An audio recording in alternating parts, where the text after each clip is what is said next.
pessoal, finalmente, a angústia estava grande. Pessoal, Bronísio, ele é o quê? Ele é boxeador, ele é pedófilo, ele é o quê? Fala pra mim. Chegamos no momento daquela análise marota e hoje você vai saber realmente quem é essa personalidade aí, olha, da qual já até coloquei o nome aqui para vocês já começarem a pesquisar aí, ó, Nikolai Valuev. Mas antes, eu queria te fazer uma pergunta. Que ligação você vê entre essas duas personalidades aí? Olhando assim, ó, num primeiro momento, que ligação tem entre um e outro? Talvez você vá buscar alguma coisa de aparência ou alguma coisa de sei lá o quê. Então, se você também não sabe, não tem noção nenhuma, espera um pouquinho comigo que você vai se surpreender já já. Mas voltando ao que interessa, vamos lá. Aqui está. Vamos então.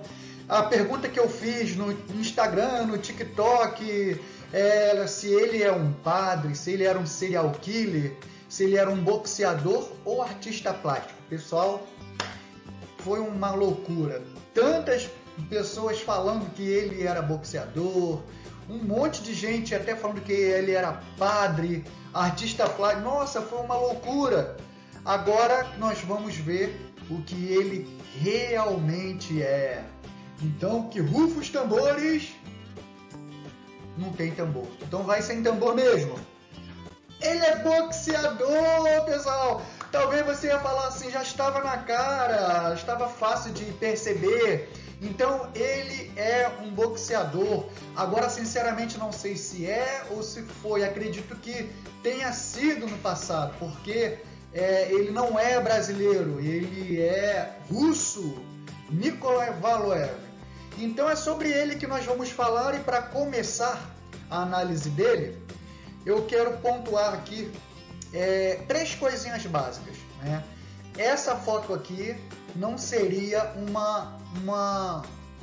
bom elemento, né, para nós analisarmos. Por quê? Primeiro, a gente tem que identificar o que é expressão fixa e o que é expressão móvel. Então, quando você coloca o nome dele na internet, aparecem muitas fotos.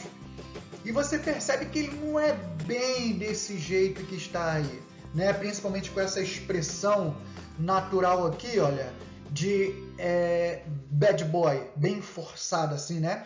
Então você já percebe, né, como algumas pessoas até falaram que tem um perfil de boxeador pelo olhar penetrante, pelo olhar focado e tal. E muito bacana isso. Então, primeiro de tudo numa análise, ou melhor, uma das primeiras coisas é você saber se aquela foto a pessoa está relaxada, está neutra, ou se ela está forjando ou naquele momento tem instalado na face dela alguma expressão. Nessa aqui tem expressão. Outro ponto é a edição. Você percebe que essa foto é editada. Então, tem foto que você vai ver por aí que tem muito filtro, então o filtro vai tirar imperfeição, ou vai ter característica da edição que pode atrapalhar o elemento da sua análise, né? Caso você já trabalhe com isso, porque as pessoas que geralmente me seguem, tem uma galera muito grande que já atua, né, analisando, com visagista, especialistas em leitura facial, pessoal da fisiognomonia, tem até gente da microexpressão facial também, enfim. Então, o primeiro ponto é essa questão, observar a expressão, se é fixa ou móvel. Outro ponto interessante é verificar a edição. Olha, essa foto está em preto e branco. Então, ela de cara já passa um ambiente mais sombrio, um ambiente mais frio. Então, isso daí pode manipular a sua percepção na hora da análise. Então, quanto mais neutro, menos interferência ambiental você vai ter para interferir a sua análise. Porque lembrando, eu estou aqui, eu sou um ser humano. Então, eu tenho minhas impressões, eu tenho lapsos, então eu tenho que tirar qualquer coisa que venha a me distrair. E terceiro ponto aqui, a aparência pode enganar. Cuidado, as aparências enganam muita coisa.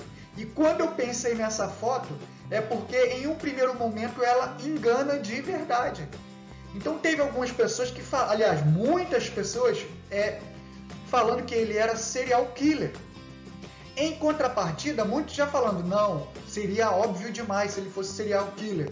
Então ele deve ser um padre. Mas a grande verdade, pessoal, é que ele poderia ser qualquer um desses daqui. Entendeu? Apesar das características, como nós vamos ver daqui a pouco, apresentarem muito nitidamente poder, domínio, autoridade, combate. Então a congruência da análise está muito voltada para esses pontos que eu acabei de mencionar. E então isso nos leva a crer realmente que seja alguém que tenha assim alguma coisa relacionada a foco, a determinação, enfim.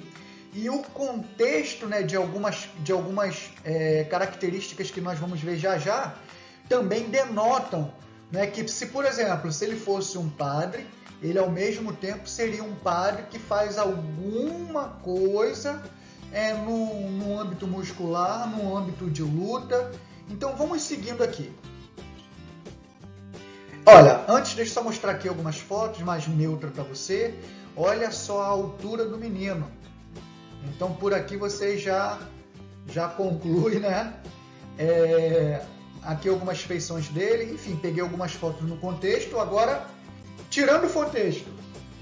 Primeiro de tudo aqui, eu só separei aqui os terços, só para a gente tentar nortear aqui a nossa análise, tá?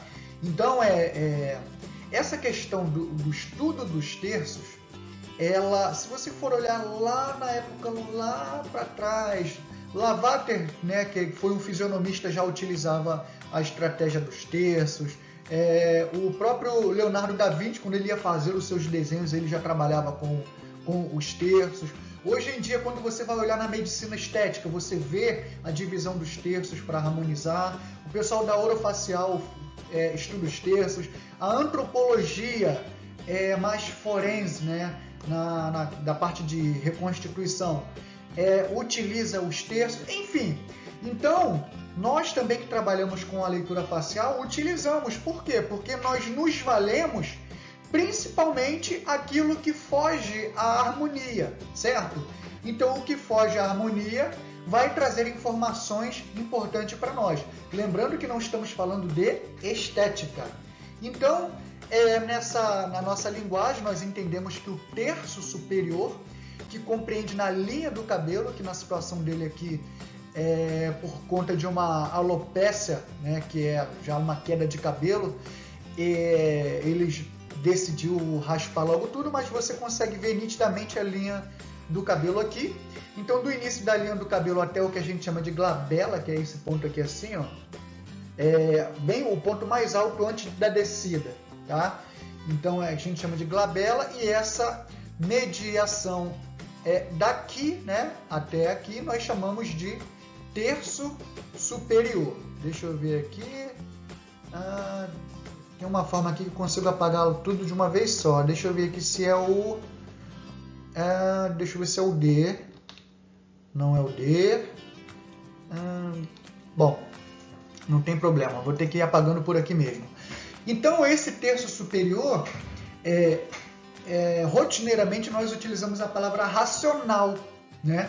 Que simplifica, é como se fosse a forma como ele prefere utilizar a inteligência dele. Nós podemos ver, ou como ele desenvolveu isso no decorrer da vida, nós conseguimos ver no terço. E o terço superior dele, que fala do lado racional, né, é menor.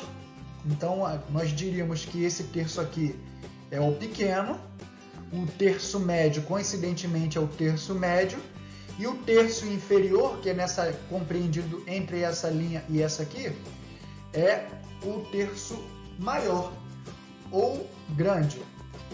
Então, como vai me fazer falta aqui o apagador instantâneo, mas não tem problema. Voltando aqui. Então, em posse dessa informação, eu já consigo compreender que o terço inferior dele tem uma proeminência. Então, se o terço superior ele vai falar de racional, né? O médio vai falar de emocional. Deixa eu mostrar aqui, tá aqui direitinho. O médio ele vai falar de emocional e do campo do relacionamento. E o inferior vai falar da parte mais instintiva. Aqui nós já podemos perceber que ele tem uma desenvoltura, ele preferiu no decorrer da vida dele desenvolver a inteligência dele muito mais focado em prática, em ação, em movimento, como é que eu posso dizer? Em atividades, né? Onde ponha o corpo em atividade, tá? Então, e por conta do terço superior dele ser menor, ou seja, mais estreito, isso indica muito claramente que o perfil dele é muito mais de imprimir o impulso e de depois pensar naquilo que ele fez. Logo, quando eu vejo que ele é um lutador, eu já percebo que ele desde cedo escolheu, né, uma área muito propícia ao que a estrutura física dele está me mostrando através da face. Então, continuando aqui, vamos lá, opa, então aqui eu vou começar a pontuar para vocês item por item, e aqui vou começar primeiro pelo terço, né, deixa eu ver aqui, assim, vou começar aqui pelo terço inferior, então mais especificamente aqui no queixo. Então você já percebe que o queixo, como ele é bem, ele não é grande no sentido, como é que eu posso dizer? No sentido de, fugiu a palavra, não é extensão, ele não é comprido, tá? Ele não é comprido. Mas, Bronísio, como que não é comprido? Você não tá vendo aí como é que é grande pra caramba? Não, pessoal, isso aí tem que ter uma métrica, tá? Então, tem uma métrica que nós fazemos para identificar, né, se de acordo com o tamanho do terço, se o queixo está proporcional ou desproporcional. E por incrível que pareça, para o tamanho do terço, não está desproporcional no sentido... Ah, meu Deus, fugiu aqui a palavra, daqui a pouco eu lembro. Mas você percebe que ele é... comprido. Lembrei, comprido. Agora, você percebe que o queixo ele é largo e ele é bem estruturado. Então, isso vai falar de energia, já começa por aqui. Você vai ver que tem muita congruência na análise dele. Então, não só energia, mas força. E essa região também fala de impulsos sexuais. Então, você percebe já no início que é uma estrutura facial de força, de estrutura e de virilidade. E já essa palavra virilidade volta aqui. Agora aqui você repara que eu marquei, percebe que tem essa linha que a gente chama linha do Amu? Essa linha aqui, o que vai acontecer? Você vai ver de lado que ela demonstra uma saliência mental aqui, ó, ou seja, essa região dele aqui é projetadinha. É diferente o queixo ser um pouquinho projetado da mandíbula ser projetada, né? Que a gente chama de prognato. Então, essa linha aqui já começa a falar o quê? De teimosia, né? Pessoa que tem essa marca. Então, esse músculo marca quando a pessoa estimula muito o músculo, que tem um autor brasileiro que chama de músculo do Amu, né? Quando a pessoa, né, faz aquela cara de... Assim, ela marca essa região aqui.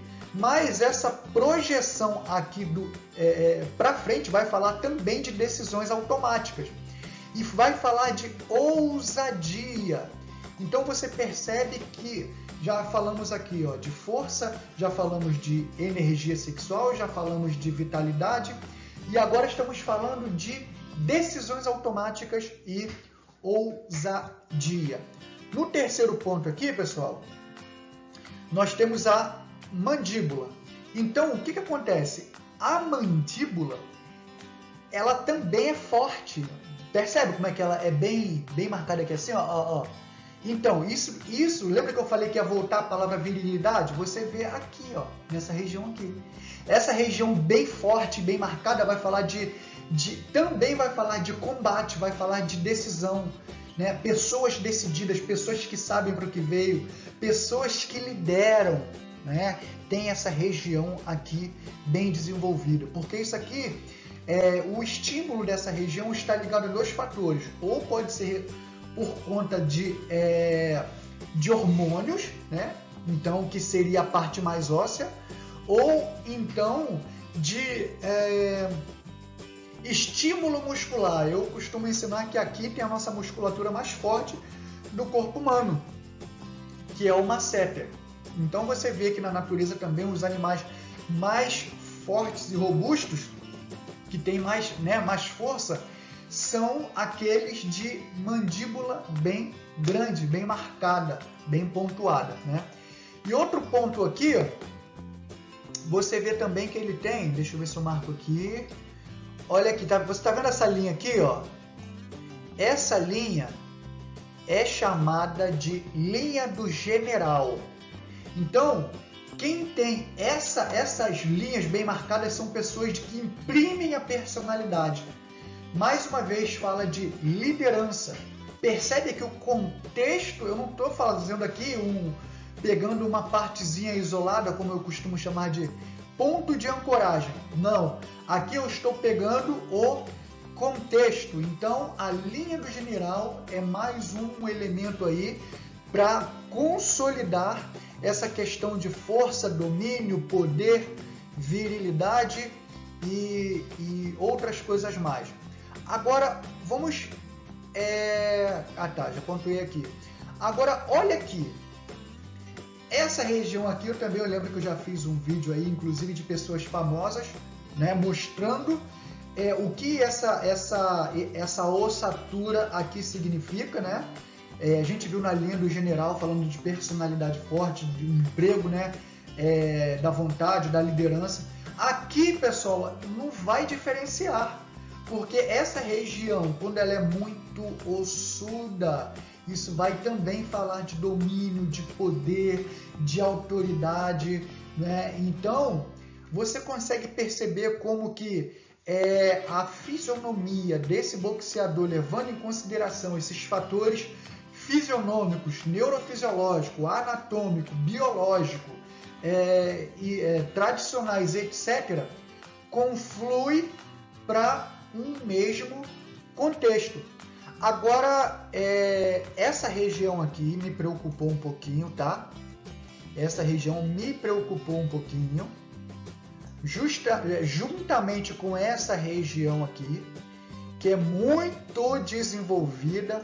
Mas eu vou fazer o seguinte, não vou falar dessa preocupação agora não, para não estragar aqui a continuação do que eu tenho para falar, tá legal? Então deixa eu pegar aqui o próximo ponto. Outro ponto, orelha. Você percebe que a orelha dele, que a gente chama aqui, orelha de abano, né? Ou orelha descolada. Então, o contexto desse perfil de orelha que é mais projetado para fora, dentro desse contexto aqui, reforça a questão de força, né? E são pessoas que, no comum, são contestadoras e teimosas. Muitas vezes obstinadas, muitas vezes persistentes. Então, essa questão de persistência, teimosia e obstinação, eu acho que é uma gradação aí de complexidade, né? Que começa, né? Então, nessa questão dele aí você percebe. Tem um colega brasileiro fisionomista que ele costuma usar uma palavra que eu acho interessante, que é orelha de, ou são orelhas de revolucionários. Eu acho muito legal essa fala, porque realmente são pessoas que, enquanto muitos reclamam, né, de ter uma orelha mais aberta, essa orelha ela acaba evidenciando que muito provavelmente a pessoa teve um histórico até de dor, ou de superação, ou de problemas na vida que ela teve, né, que transpor. Então isso que eu estou falando não não é uma determinância, mas é uma dedução baseada em elementos e em fatores observacionais, certo, pessoal? Então agora vamos lá, vamos para o olho dele. O olho dele é pequeno. Se você for fazer aquela divisão, né, das 5 partes, né, das 5 divisões verticais aqui, você percebe que daria muito mais quantidade de olhos na face dele do que as 5, conforme eu ensinei lá no YouTube mesmo. Não sei onde você está assistindo, tem um vídeo chamado Métricas Faciais no meu canal, Rafael Bronizo. Então lá, que eu recomendo inclusive, para você entender essa questão dessas divisões. Então você vai ver que esses olhos, quando eles são pequenos, olho pequeno é de mente forte. Então quando você vê alguém de olhos pequenos, você já sabe que é uma pessoa que tem mais dificuldade de abrir mão do ponto de vista dela. São pessoas mais apegadas aos seus conceitos. Então são pessoas que, como as janelas da alma são mais fechadas, elas tendem a viver mais com as informações que tem do lado de dentro. Daí nós falamos que são introspectivas, são pessoas mais fechadas. Então, se elas são mais fechadas, nós podemos dizer que socializam menos, nós podemos dizer que tem uma tendência maior a ter problemas não é problemas, mas a introspecção pode trazer, não vou dizer depressão, mas estado de melancolia, porque a pessoa ela vive mais fechada dentro do seu, vamos dizer assim, do seu mundo, tá bom? Agora, outro ponto aqui, as sobrancelhas dele, deixa eu ver se é isso mesmo agora. Não, ainda não. Olha, você repara os olhos dele, a íris dele. Eu lembro que um perfil muito comum que aparecia quando eu fiz aquelas 50 análises lá no TikTok, de anônimos, era muito comum aparecer pessoas com os olhos grandes e com as íris também grandes. Então esse perfil dele é interessante porque ele tem os olhos pequenos e as íris também são pequenas, que na morfopsicologia, inclusive, numa literatura eu vi e achei muito interessante e pertinente, que vai falar de pessoas que são mais investigativas. E isso combina totalmente com essa questão aqui, ó, da sobrancelha dele, que você vai ver que são sobrancelhas baixas. Então a sobrancelha é baixa e ligeiramente, bem ligeiramente ascendente, né? Então a sobrancelha baixa, ela vai falar disso, de observação, né? Geralmente vai falar de prudência, mas dentro do contexto dele, eu não levaria a palavra prudência não, porque ele tem muito mais elementos mostrando o contrário, mostrando imprudência. Mas nesse contexto dele, cai como luva a questão de observador e de concentração. Até porque, pelo tipo de trabalho, né, dele, pelo tipo de hábito dele, né, como lutador. Então vamos ver o que mais que tem aqui.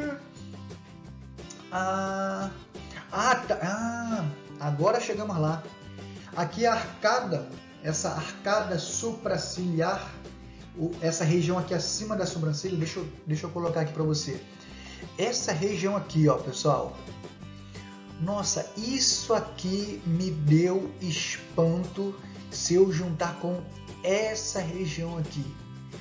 E essas duas regiões dispararam um alarme, né, em mim.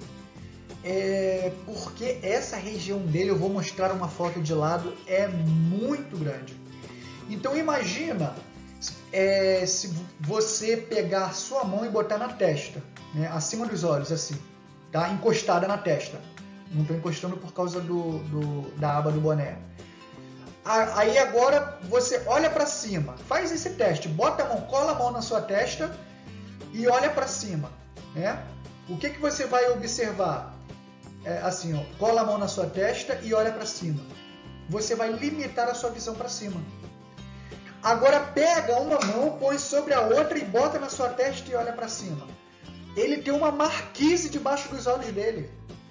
Entende? E essa região bem protuberante, ele tem uma barreira do lado dele. Então ele tem por natureza, ele tem uma limitação panorâmica.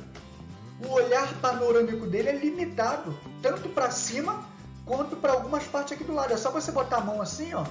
Tenta botar a sua mão e olha para o lado. Você vai perceber que a sua visão periférica ela fica limitada, que é o caso dele.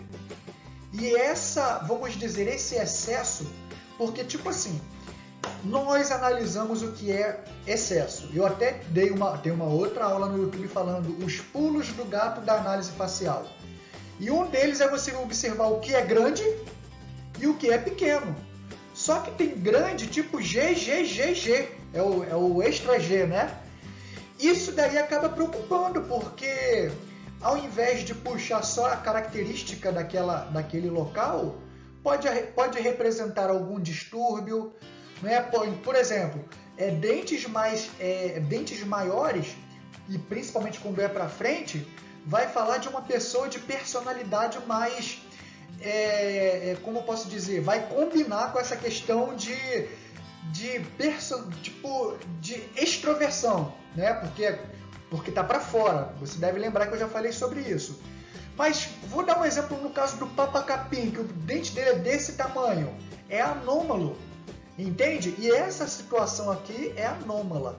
Mas já eu vou comentar sobre o que esse insight me fez observar. Então, só para a gente ter um alinhamento aqui, então essa região, né, quando ela é muito alta, isso automaticamente já vai trazer característica de ameaça, que inclusive era assim. Tem um post que eu coloquei no Instagram que eu explico sobre isso, dentro da antropologia, que lá no passado, quem tinha essa região abaixo da sobrancelha, né, muito, vamos dizer assim, muito pronunciada, eram mais ameaçadores, eram mais dominantes e muitas vezes eram o alfa, né, ali dentro daquele seu contexto. Então, deixa eu ver aqui o que mais tem pra gente ver. Tá legal aqui também, olha, essa linha, você percebe aqui, calma aí, essa linha, ela linha na testa, pessoal, é um negócio muito subjetivo, eu já expliquei sobre isso, mostrando que essa região, ela quando tem linhas, ela vai falar de processo de pensamento. E agora, quando essa linha ela tem um caimento no centro, então tem alguns autores que vão apontar também para liderança, para comando.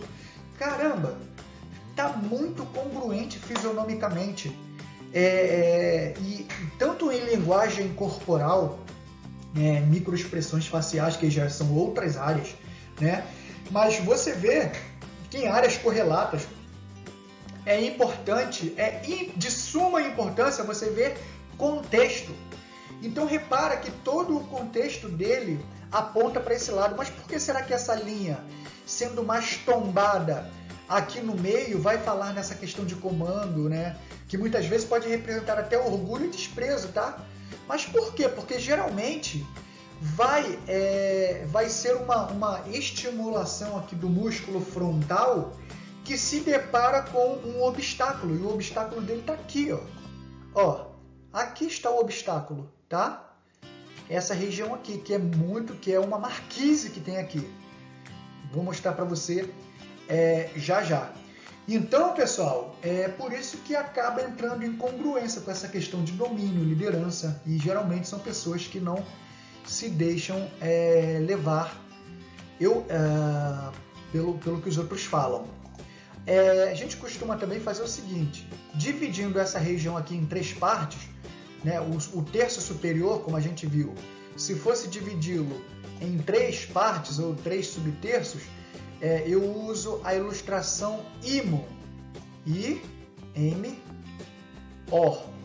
Então, isso aqui dentro do estudo da fisionomia, essa região mais superior vai falar mais do que de como funcionam os instintos da pessoa. Por isso que quando a testa ela é mais arredondada, são uma pessoa mais com o instintivo mais aberto, vamos assim dizer, e muitas vezes até para a espiritualidade, tá? Porque são pessoas que vão ter a tendência de acreditar muito mais no que é intangível. Então elas têm essa tendência. Agora, quando a testa é mais quadradona, então a linha aqui do IMO, o I, né? Acabei que eu subi demais aqui. Essa linha do I aqui vai representar uma intuição menos evidenciada, né? E no caso dele, puxa bem para frente. E a calvície dele que vai para trás, olha, que geralmente quando é cabelo feito a gente já sabe que são pessoas, né, de muita criatividade, pessoas com muitos talentos artísticos e tal. Então, mas nessa questão aqui do I, a questão do M, que fala é a região da memória, né, da concentração. E essa região aqui é o O, que é o IMO, então é a observação. Então daí, quando eu vejo que ele tem o O, né, ignorante, eu já sei que é o O, que é a parte da observação. Então é um camarada que tem um trabalho é um observador nato. E outra coisa que me confirma isso é porque como é muito desenvolvido, né, como a gente já viu que a sobrancelha dele acaba sendo mais baixa, que também combina com isso, isso faz com que o olho dele fique mais com aspecto de aprofundado. Então a visão fica mais limitada no sentido de mais foco. Tipo, se você olhar lá no passado, antropologicamente, o homem ele tinha um perfil de caçador. Então por isso que o homem ele tem mais estímulo diretivo, enquanto a mulher tem a visão panorâmica mais desenvolvida. O homem está olhando aqui, ó, ele está vendo isso aqui. A mulher não, ela está olhando aqui, ela está vendo as áreas do estúdio, está vendo a iluminação, está vendo aqui o mouse, os elementos, enfim. O homem não, ele precisa fazer isso aqui para poder olhar os detalhes. Imagine ele, que tem a parte de cima uma marquise, ele não consegue, se ele olhar para cima ele não vê nada, só vê cabelo da sobrancelha. Se ele olhar para essa região do lado aqui, ele só vê ondulação. E muitas vezes a pessoa, quando ela tem essa região aqui para frente mais pronunciada, ela não consegue nem ver direito. Se ela der língua, ela não consegue ver sua língua. Faz o teste aí, ó. Bota a língua para fora. Assim, ó. E agora levanta. Opa! E agora levanta isso aqui assim, ó. Vou mostrar aqui, ó. Você não consegue ver porque a sua visão ela vai ficar limitada. Então é por aí. E essa questão aqui, ó, deixa eu ver aqui, tá? E essa questão aqui da calvície, repare que ele é calvo, assim, na outra foto você vai ver. Mas as entradas, quando a pessoa tem uma calvície mais nas entradas, isso aqui vai mostrar que é uma pessoa mais cética, né? Então a calvície por si só nessa região aqui, lembra, região alta, o que está mais para cima, para o topo, está ligado à autoridade, está ligado ao que é divino, ao superior, está ligado ao céu. Tudo que está para o extremo inferior está apontando para a terra, está falando de mais instintivo. Então, se você for ver um empresário, né, ele ou um CEO de uma empresa, geralmente ele senta onde? Lá no topo. Ele é representado o quê? Como topo. Então, a parte de cima, né? Então, essa ideia de grandeza, quanto mais alto, né, representa que mais poder tem. Então, o cabelo ele está no topo, está acima de tudo. Por isso que lá já para os antigos chineses, né, quando ainda nem se estudava sobre a questão da alopecia androgenética, que é o termo mais especificamente da calvície, eles já entendiam que a pessoa que tem calvície nessa região aqui, ela tem dificuldade em lidar com autoridades, tá? Então, qualquer tipo de autoridade. E para ela acreditar naquela autoridade, para ela entender aquela pessoa como autoridade, é só se ela realmente ver que aquela pessoa lá, que está naquele local, ela realmente é uma autoridade. Caso contrário, ela não se submete mesmo, tá? E aí o cabelo começa a denunciar. Ah, mas não tem fatores genéticos, não tem fatores hormonais? Com certeza. Deixa eu pegar aqui, fazer a limpeza aqui. Tá ok. Bom, então eu falei aqui sobre algumas características de um ponto de congruência, por isso que eu falei, essa análise ela é bem extensa, né?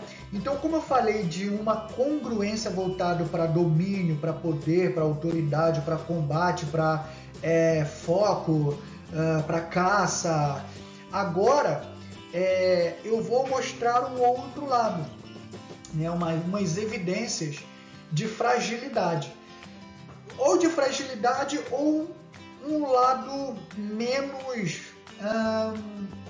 menos combativo, vamos assim dizer. Vou começar falando aqui do queixo, por exemplo. Olha, o queixo, você viu a questão que eu falei da força e tudo mais, mas ele é redondo. O queixo, ele é um forte indicador de como a pessoa utiliza a força dela. Mostra que a pessoa tem força, mostra que a pessoa tem vontade, mostra que a pessoa é de movimento, mas quanto mais quadrado for, mais a pessoa vai ter tendência àquele perfil da intolerância, de ser mais dentro da caixa, apontando para uma virilidade mais, como é que eu posso dizer? Sem uma virilidade naquele ponto, até de, dependendo da situação, não abrir mão para o ponto de vista do outro. E nessa questão aqui, acaba sendo um parâmetro mais humanitário. Até porque você percebe que não só essa parte que eu pintei de amarelo, mas essa região é arredondadinha. Ela é bruta, porém mais arredondada. Então, outro ponto interessante aqui, olha, são os lábios dele. Você percebe que os lábios eles não são grossos, tá? Porque, de acordo com a métrica que eu mostrei ainda há pouco, os lábios, a altura está ok, a grossura também, mas uma coisa que me chamou a atenção é que me dá a entender que o lábio superior ele é ligeiramente maior do que o inferior. O superior aponta para amor, para afeto, o inferior já aponta para o que é mais carnal, no que diz respeito não só, né, como a gente está falando de boca, fala de expressão, mas também fala de como a pessoa se alimenta, né, e como a pessoa lida com questões afetivas e instintivas. Então, nesse caso aqui, eu vejo aqui também afeto, tá? Vejo afetividade. Outra coisa interessante algumas pessoas falaram que ele era um possível serial killer. Eu acho improvável, porque eu tenho até um livro chamado A Cara do Mal. É um livro que está em espanhol, mas você acha facilmente na internet. E uma das coisas que ele fala que é uma característica bem marcante de serial killer é essa região aqui deprimida, né? Ou seja, seria uma região, o terço médio seria mais apertado. E não é o caso dele, né? Porque o terço dele que é mais comprimido é o superior, como já tivemos a oportunidade de ver.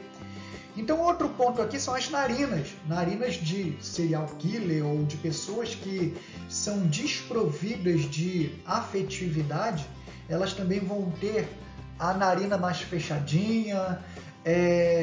E outra coisa, essa região aqui proeminente, porém com a depressão do terço, depressão vertical do terço médio, né? Mais apertado.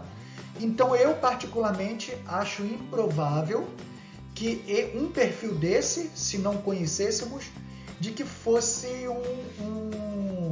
um serial killer, tá? Apesar de vermos agressividade, apesar de vermos ações instintivas, imponentes, mas tem essas fragilidades aqui também. Quer ver um outro ponto? Essa região aqui, ó. Opa, deixa eu mudar aqui. Tá. Aqui da bochecha dele você vê que ela é côncava. O que é côncava? Ela é cavada. Tá vendo aqui, ó? Opa, calma aí. Ela é cavadinha. Então essa entrada na bochecha, ela geralmente, quando você vê pessoas com essa região côncava, isso aqui é porque aqui tem algumas bolsas de gorduras que podem ter se desestruturado, né? Ou então se dissolvido, que pode ser por diversos fatores biológicos, hábitos alimentares, hábitos de vida, e é muito evidenciado em pessoas que têm um excesso de uma sobrecarga física, sobrecarga mental, né? Uma vida uma vida estressante. Então, essas pessoas podem ter essa concavidade nessa região aqui. Então, é uma outra fragilidade. Agora, outro ponto interessante, pessoal, como o osso zigomático dele é muito grande, então isso pode ter também puxado demais a pele e deixado a parte, né, mais, como é que eu posso dizer, a parte da gordura menos evidente, vamos assim dizer, mas pelo fato daqui estar muito elevado, né, muito desenvolvido. Aí, olha lá, ó, aqui você até vê, ó, deixa eu ver se eu consigo botar aqui. Ah lá, tá vendo? Então é quase uma bichectomia natural aí. Deixa eu ver aqui outro ponto. Outro ponto aqui é o nariz dele. Olha só que interessante o nariz, né? Então, em uma situação normal, nós poderíamos dizer que o nariz, quando ele tem essa característica de torto, ele pode falar muito da tipo de pessoas que tem uma forma muito peculiar, né, de colocar a vontade, tipo assim, a vontade impositiva dela. Você também vê aqui no nariz, que muitas vezes ignora o outro, porque o eu dela acaba meio que sendo preferenciado. E o nariz, como ele fala de ego, se ele tivesse em condições normais, ele faria quase um triângulo aqui, ó, que na morfopsicologia já ia dizer que são pessoas que têm dificuldade de acreditar nos outros assim num primeiro momento. Ela primeiro precisa conhecer, se aproximar e tal, começar a ter intimidade para depois ela começar a confiar mesmo. Só que essa situação aqui, ele é boxeador, pessoal, então pode ser excesso de pancada ou cirurgia ou alguma coisa assim. Então a gente também não pode achar que tudo vai ser interpretável ou dizer alguma coisa. Ó, agora isso aqui é interessante. O olhar dele é sampaco. Então, para quem nunca viu um vídeo meu, o olhar sampaco é quando o olho fica assim, ó, aparece o branco embaixo. Sampaco significa 3 brancos. Então, o branco pode aparecer não só nas laterais, né? Como você vê aqui, ó, 1, 2 e 3. Mas tem sampaco que também o que aparece, esse é o chamado sampaco yin, que aparece embaixo. Poderia ser o sampaco onde o branco aparece em cima. E poderia ser sampaco onde o olho fica todo assim, ó, bem evidente a íris completa. Mas beleza, então o que significa assim de uma forma rápida? óbvio que é uma análise mais sucinta, já está sendo demorada, imagina se fosse completa. Então, essa questão do olhar Sampaco, ela pode ser já uma evidência de algum desequilíbrio, uma desarmonia, seja física, fisiológica, hormonal, pode ser algum desequilíbrio emocional. Então, muitas vezes, esse desequilíbrio ele pode já estar instalado ou pode ser uma evidência futura. Aí você pergunta, mas isso aí tem na literatura? Pessoal, não tem nenhuma comprovação científica dizendo que sim, apesar que eu também não vi nenhuma comprovação dizendo que não. Então, o que acontece? É uma tradição milenar, né? Sampaco, inclusive, é uma palavra japonesa, de origem japonesa, que significa três brancos. E qualquer coisa, eu também tenho um vídeo sobre Sampaco lá no meu canal do YouTube. Não sei se você está no YouTube agora. Então, repara que algumas fragilidades. Outro ponto aqui, aqui é a textura da pele dele. Você percebe que é uma textura mais espessa, né? A pele dele, pelo menos da face, é mais espessa. Tem pessoas que têm aquela pele de pêssego, né? Fininha e tal. A dele não, você percebe que é mais robusta. E essa robustez, ela vai falar também de necessidade de força e de proteção. Porque se pele é uma camada protetiva, então quanto mais ela é grossa, mais o sistema nervoso daquela pessoa entendeu que ela precisaria se defender. Mas, Bronísio, e as questões étnicas leva em consideração?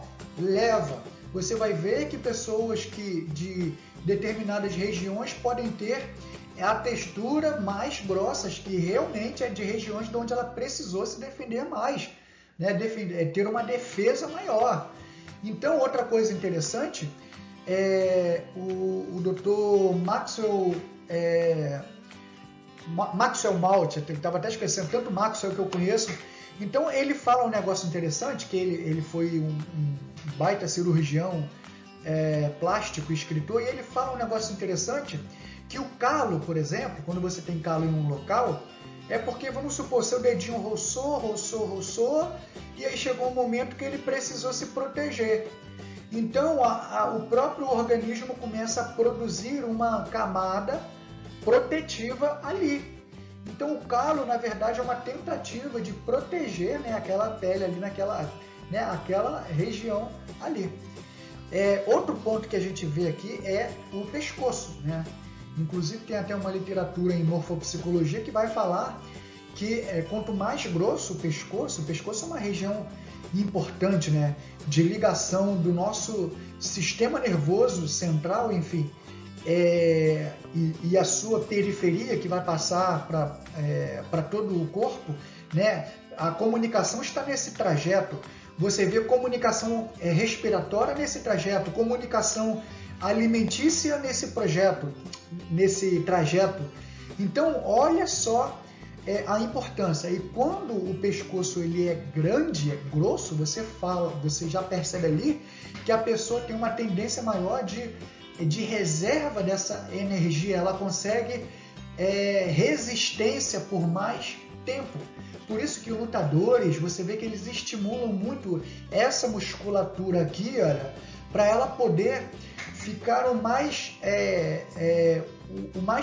forte possível, né? Porque para ter uma proteção maior, até mesmo o pessoal do jiu-jitsu, né? Quanto ao famoso mata-leão, né? Então, isso vai representar aqui energia por mais tempo. Que ao contrário, quem tem fininha, um pescoço mais fininho, você vê que é uma pessoa mais frágil e tende a gastar, vamos dizer assim, a sua energia ela se gasta com mais facilidade, principalmente se essa região da mandíbula for pequena. Agora, se a pessoa tem um pescoço fininho e a mandíbula muito grande, a pessoa precisa tomar cuidado, que ela vai ter uma tendência a gastar mais força do que ela costuma ter. Então isso aí pode gerar uma série de outros desequilíbrios e assim sucessivamente. Olha isso aqui, pessoal. Aqui nós já entramos num outro contexto, meu Deus, totalmente diferente. Aqui a gente entra numa nova etapa da análise. Lembra que eu falei dessa região aqui, pessoal? Olha isso. Olha só que loucura. Isso aqui é legal que para fisiognomonia tradicional, isso aqui representa uma vida financeira boa, né? Que é o nariz arredondado, mais larguinho, né? Mais protuberante. Quanto mais gordinho o nariz dele, é mais elevadinho, né? E quanto mais gordinho, vai falar de bufunfa, né? Mas isso é numa visão mais tradicional da fisiognomonia. Mas olha isso aqui, ó. Olha né? A luz, como é que destaca essa região aqui dele, ó. Vocês estão vendo? Olha só essa região. Então, essas protuberâncias dispararam um alerta em mim e eu gostaria de compartilhar. Foi até uma descoberta que mudou, né? A análise talvez terminaria aqui, mas olha a importância da experiência, né? Eu percebi vamos dizer assim, uns excessos, né? Uns excessos que me dispararam a atenção e me fez lembrar dessa figura aqui, ó. Não sei se você já ouviu falar, né? Antônio Silva, esse é um lutador brasileiro, muito conhecido aí como Pezão, né? Então, você repara que, olha, quando eu vi essa foto aqui, que eu fui fazer o estudo de caso, eu me assustei com o tamanho, a dimensão do terço inferior. E aí disparou aquela coisinha que eu falei para vocês, olha, tá muito mais, tá um grandão muitoão. E aí eu falei, pô, calma aí, será que é microcefalia que ele tem? Porque a microcefalia, a gente sabe que a região do cérebro ela é bem minúscula, o terço superior quase não aparece. Aí depois vendo outras fotos, falei, nada a ver. Por quê? Porque o terço médio e o terço superior é quase do mesmo tamanho. Então não tem nada a ver com a microcefalia. Então eu fui pesquisar sobre ele e aí, né, eu descobri que o Pezão ele é portador de uma anomalia chamada acromegalia, tá? Esse aqui, ó, acromegalia. Então, olha só a importância da experiência de você concatenar informações. Então, a partir disso, eu pesquisei a palavra acromegalia e o nome do nosso estudo de caso de hoje. E, para minha surpresa, Valoev, ele também é portador de acromegalia. E você deve estar pensando, Bronísio, o que é acromegalia? Se a gente for pegar pela palavra, olha, divide aqui, ó, acro é uma palavra e megalia outra. Acro, quer ver uma forma de você entender acro? Quando você fala de acrofobia, medo, pânico, pavor ou aversão à altura. Então, acro tem a ver com altura. E megalia vem de mega, né? Que tem a ver com grande também. Então, pessoal, acromegalia é um tipo de anomalia que é rara, tá? Pouquíssimas pessoas acometidas pelo mundo, mas apesar de rara, o que ela faz? Ela na verdade é um desequilíbrio do hormônio do crescimento que faz a pessoa crescer desordenadamente, e quando ela chega num ponto, vocês viram que ele é alto demais, né? Para cima de 2 metros. Quando chega num certo ponto que ela não cresce mais, ela começa a expandir as suas extremidades. Daí vem o megalia. E quando essa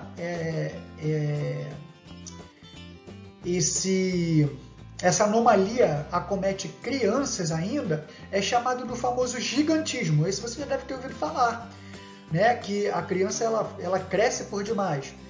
Então é o gigantismo. Mas no caso da acromegalia, já é depois ali pela adolescência em diante. A pessoa ela só vai descobrir que tem ali a partir da sua adolescência. Então, quando a pessoa começa a perceber que um boné, por exemplo, como esse, começa a deixar de encaixar na cabeça. A pessoa começa a perceber que os calçados dela começam a ficar apertado rápido. E não é à toa que o exemplo anterior é chamado de pezão, porque a acromegalia acomete as extremidades, os pés das mãos, por isso os dedos tendem ou a ficar grandes ou bem largos, né? Bem largos. E na face, aí é que está a questão, pessoal. Esse desequilíbrio hormonal, ele pode ocasionar um prolongamento das extremidades. Por isso que quando eu vi essa região aqui porque para mim, até onde eu sabia, eu via muito destaque da acromegalia no terço inferior. Mas aqui, da forma como estava, né, o terço superior, aquela região acima da sobrancelha, eu falei, nossa, muito estranho. E, para surpresa, ele tem a acromegalia, onde as extremidades aumentam por demais. Por isso que você vê aquela protuberância aqui, protuberância, às vezes até na língua, certo? Então, só para...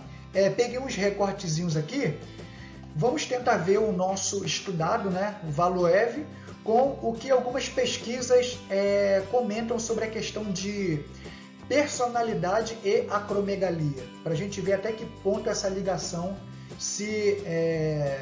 até que ponto isso se correlaciona com a face. Então, até 75% dos pacientes com acromegalias experimentam alteração de personalidade. Bom, e eu vou dizer ponto a ponto aqui se condiz com o analisando nosso. Alteração de personalidade? Sim. Se você quer entender o que é personalidade, eu também tenho um vídeo sobre caráter, personalidade e temperamento no YouTube. Incluindo sintomas depressivos, o nosso estudado pode ter sintomas depressivos. Por quê? Lembrando que sintomas depressivos não é depressão, tá? Se você for olhar no Manual de Diagnóstico Estatístico dos Estados Unidos, que hoje é como se fosse um parâmetro internacional aí para avaliação dos transtornos mentais.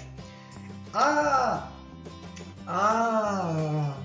depressão ela tem aí pelo menos 9, né? Pelo menos 9 sintomas, sem contar com alguns elementos aí da OMS, enfim. E sinceramente não reparei ainda o que diz o CID-11, a versão 11, sobre a depressão. Mas vamos lá. Então, sintomas de depressão. Então, o nosso estudado, ele pode ter, como a gente viu, os olhos dele, geralmente os olhos quando são pequenos, aquela marquise ainda, olhos pequenos, são mente forte, são pessoas que tendem a ter uma vida mais intro. Então, por isso que pode ter sintoma depressivo? Pode. Tristeza, acolhimento, baixa momentânea de energia, pode ter sim. Alterações de humor?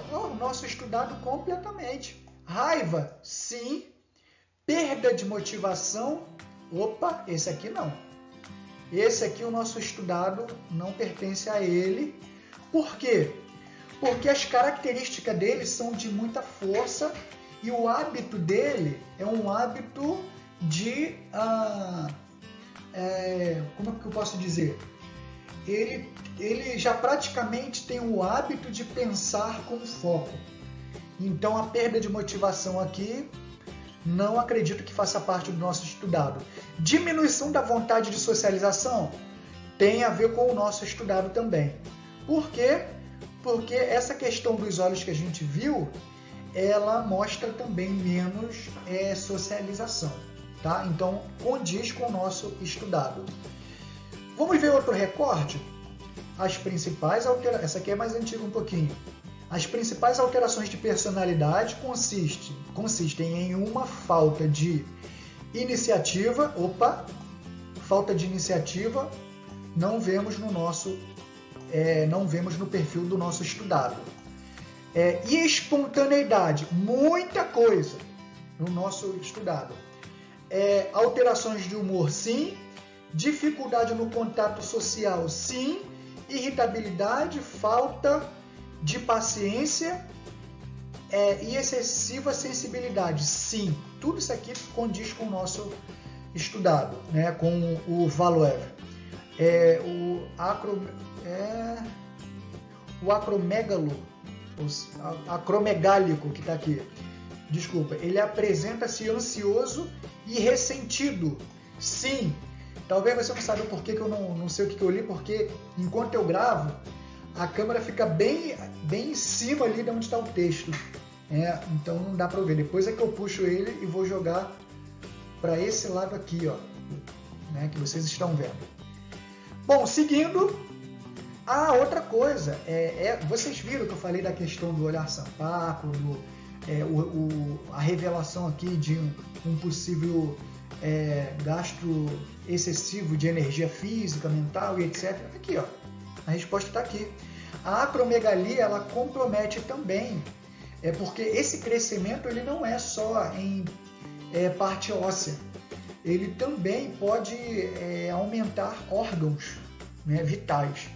Então a pessoa pode ter problema no coração, problema circulatório, problemas hormonais, que com certeza, como o ponto principal da acromegalia é um desequilíbrio hormonal, aí já sinceramente eu não sei, porque foge a minha área. Muito provavelmente o desequilíbrio de um hormônio pode desequilibrar um monte de outros, né? Pode gerar um desequilíbrio generalizado. Então, aqui super condiz com a questão do olhar sampaco, o aprofundamento aqui também, enfim. Agora sim, pessoal, o que é que o Shrek tem a ver com o Valoev, que foi o nosso boxeador estudado de hoje? Se você estava curioso para saber, é que na verdade dizem as boas e as más línguas que o Shrek ele foi inspirado no primeiro caso de acromegalia que inclusive surgiu. Deixa eu ver se eu consigo colocar ele aqui. Opa! Consegui. Que foi do Maurice Thillot. Olha só, Maurice Thillot. Gostou da minha pronúncia francesa? Então o que acontece? Ele foi um lutador também, campeão inclusive, lá da década de 40, morreu acho que ali pela década de 50, enfim. Então, se você fizer uma pesquisa, você vai ver que muitas pessoas falam, muitos sites falando, apesar do autor nunca ter confirmado isso, mas tudo leva ao público crer, né, e especialistas, enfim, pessoal do cinema e tal, que ele foi inspirado no primeiro caso de acromegalia. Então, por exemplo, aqui ó, você vê que ele tem um formato do corpo que parece meio disforme, né? Não só na face, mas o corpo ele acaba sendo mais largo. E eu até tinha pego uma foto aqui dele fechando no rosto, para você ver mais detalhadamente, né? As características. Deixa eu ver se eu botei aqui. Eu acho que já passou. Então você vê uma semelhança muito grande. E foi por isso que eu entendi, e aqui eu tenho uma resposta que com certeza você tem. Ô Broniso, se isso é uma questão... Opa! Estamos no horário. Se isso é uma questão de um distúrbio hormonal, ou seja, alguma coisa mais de um nível neurofisiológico ou biológico, então faz sentido a análise dessa face? Sim, pessoal. Por quê?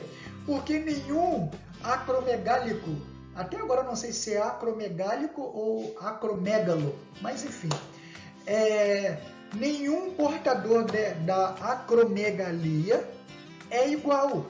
Eles vão apresentar protuberâncias em áreas diferentes. Então, olha, vou mostrar mais um caso aqui para vocês.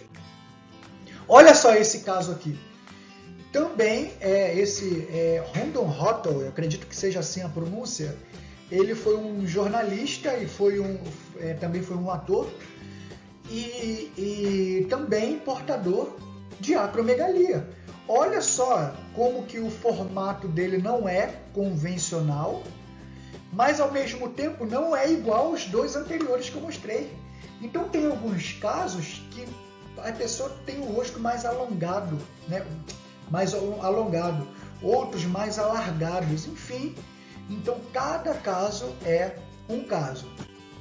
Bom, pessoal, então por aqui nós concluímos, né? Espero que você tenha gostado e se você gostou, não se esquece, se estiver no YouTube, aquela burocracia de se inscrever, de compartilhar.